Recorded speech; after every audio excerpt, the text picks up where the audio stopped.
So now we will start with the male reproductive system. Human male reproductive system, which consists a pair of testes, a penis, glands, and so many accessory ducts and glands. तो यहाँ पर देखिए आप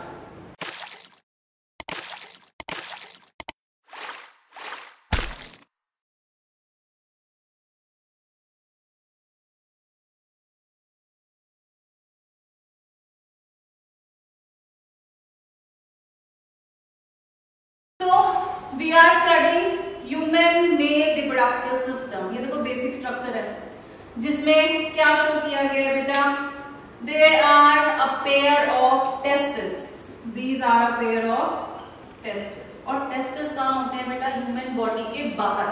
बाहर क्यों होते हैं? Because इसके अंदर क्या होता है? इसके अंदर होता है स्पर्मेटोजेनेसिस.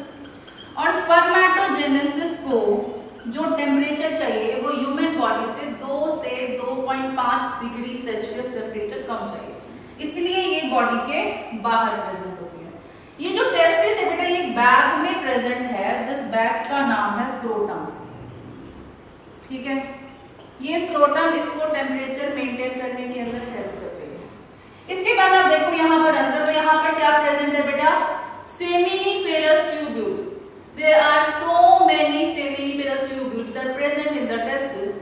दो के ग्रुप में जब ये प्रेजेंट हैं तो इसे कहा जाता है टेस्टिक्युलर लोब्यूल. इसे कहा जाता है टेस्टिक्युलर लोब्यूल. टेस्टिक्युलर लोब्यूल के 200 से 250 कंपार्टमेंट एक टेस्टिस के अंदर प्रेजेंट होते हैं. कितने कंपार्टमेंट?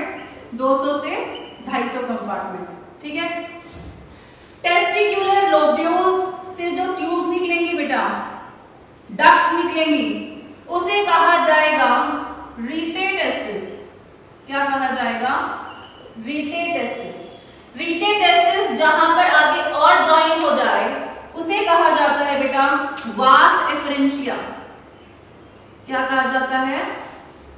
वास efferentia. These all words you need to remember. Vas efferentia. Vas efferentia जहां पर इकट्ठी हो जाए वहां कहलाई जाती है ये एपिडिडमिस. क्या कहलाई जाती है? एपिडिडमिस. आप लिख लेंगे here एपिडिडमिस. एपिडिडमिस के बाद में सबसे लॉन्गर जो ट्यूब है जिससे कि सीमेन रिलीज हो रहा है उसे कहा जाता है vas deferens. Vas deferens. Vas deferens से जाने के बाद में बेटा यहाँ 3 ग्लैंड्स प्रेजेंट आपको दिख रहे हैं.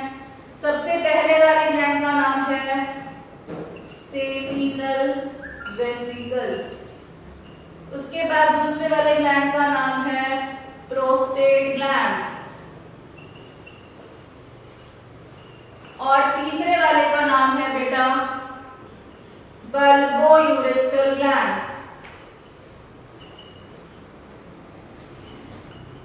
ये तीनों ग्लैंड क्या काम करते हैं? सेमिनल वेसिकल का जो काम है बेटा सीमेन को नरिशमेंट देना है. जो किस फॉर्म में देगा बेटा? फ्रक्टोज की फॉर्म में देगा, कुछ आयंस की फॉर्म में देगा. यही एक स्ट्रक्चर ऐसा है जो ह्यूमन बॉडी में फ्रक्टोज रिलीज करता है. बाकी ह्यूमन बॉडी में कहीं भी फ्रक्टोज रिलीज नहीं होता. जब रेप केस होता है उस केस के अंदर प्रेजेंस ऑफ फ्रक्टोज को ही चेक किया जाता है कि भाई सीमेन रिलीज हुआ है या नहीं हुआ. ठीक है. और ये फ्रक्टोज फॉर्म को क्या देता है बेटा? मूवमेंट देता है, एनर्जी देता है, बिकॉज फॉर्म को मूव करके बहुत आगे तक जाना होता है. नेक्स्ट है बेटा प्रोस्टेट ग्लैंड. ये बहुत सारे आयंस, बाइकार्बोनेट्स वगैरह रिलीज करता है, फाइब्रिनोजेंस रिलीज करता है, which are helpful for further movement and energy in the semen for the sperm. Bulbourethral gland ये जस्ट पेनिस के ऊपर है. इसका जो बेसिक काम है वो सबसे इंपॉर्टेंट काम ये है कि ये एल्कलाइन पीएच मेंटेन करता है. क्या करता है? Maintain alkaline pH. मतलब सीधी सी बात है बेटा, ये जो आपका पैसेज है जिसे कहा जाता है यूरिनोजेनिटल डक्ट, ये कॉमन पैसेज है जिससे कि क्या जा रहा है? सीमेन भी जा रहा है, यूरिनोजेनिटल डक्ट कह रहे हैं, और इसी से ही यूरिन भी जा रहा है. यूरिन इज एसिडिक और इस एसिडिक मीडियम के अंदर बेटा स्पर्म डिस्ट्रॉय हो जाएगा. स्पर्म डिस्ट्रॉय ना हो इसलिए बल्बोयूरेथ्रल ग्लैंड यहाँ पर क्या करता है, मेंटेन एल्केलाइन पीएच को मेंटेन करता है।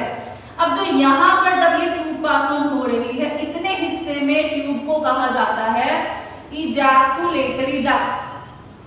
क्या कहा जाता है बेटा, इजैकुलेटरी डक्ट। जिस डक्ट के अंदर सिक्रीशंस आते हैं तीनों के तीनों ग्लैंड्स के। उसके बाद में सीमेन कहां से रिलीज होगा बेटा, पेनिस से सीमेन रिलीज हो जाएगा। This is the penis. इसके ऊपर का जो स्ट्रक्चर से बोलते हैं ग्लैंड पेनिस। ग्लैंड पेनिस के बाहर बेटा फोरस्किन है। फोरस्किन लुब्रिकेशन का काम करती है। This is the diagram of human reproductive system and this is all about it's glands and ducts. Thank you.